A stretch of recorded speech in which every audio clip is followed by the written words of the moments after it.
Hi, hello everyone! Welcome back sa aking munting channel. For today's video ay re-reactionan natin ang naging pahayag ni Kalinga Prab na ititigil na nga daw po niya ang pagtulong at wala na nga po ba talagang sponsor si Kalinga Prab. Syempre bago natin umpisahan ang videong ito, maraming salamat po muna sa patuloy na nagtitiwala at nagla-like and share at sa mga bago nating subscribers at sa mga hindi pa nag-subscribe pa, sana po ay pindutin po natin ang notification bell at subscribe button at mag-comment na rin po kayo sa baba sa lahat po ng ating mga manonood. Kamakailan ay napanood nga natin ang naging pahayag ni Kalinga Prab sa in-upload niyang video ng Tres Marias. Makikita natin doon na ayon sa kanya ay ipinatayo niya ang pabahay ng Tres Marias na kung saan tatlong magkakapatid ay wala po silang sponsor at nakapagpatayo po siya nga ng bahay galing po sa kanyang channel mismo na revenue.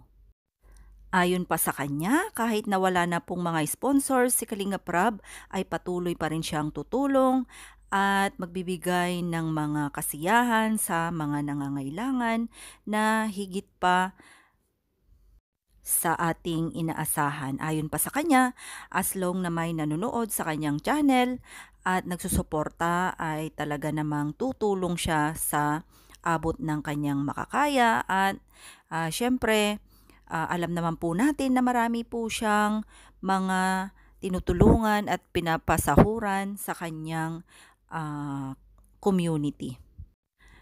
Ganun pa man, patuloy naman po na kanyang tinutulungan ang kanyang mga angels at patuloy naman niyang binablog at kumikita naman ito. At siguro nga po ang mga sponsors ng mga ibang angels ay doon na rin niya po nakukuha or kinukuha ang kanyang pantulong sa kanya iba pang mga beneficiaries.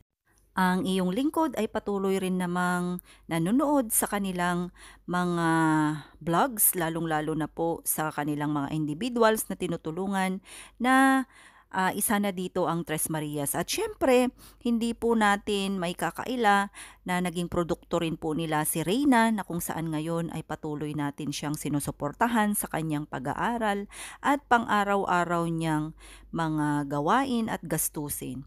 Ngayon po, si Reyna ay nag-aaral po at talaga namang gustong-gusto ng bata na makapag-aral kaya nakafocus po ngayon si Reyna sa kanyang pag-aaral.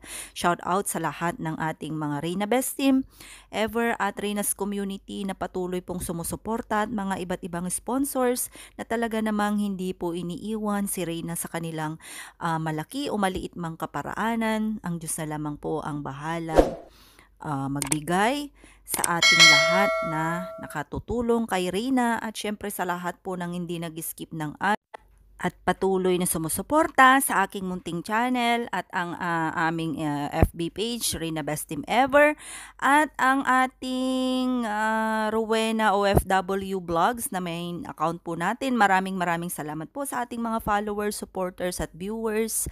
And sana patuloy pa rin po tayong magmahalan, magkaisa.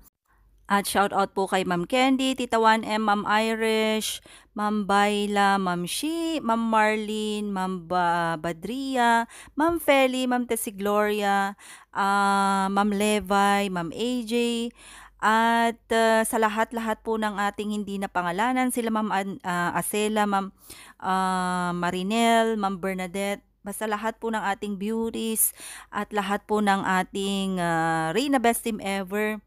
Maraming salamat po sa patuloy nating pagsuporta kay Reyna. Mabuhay po tayong lahat and God bless us all.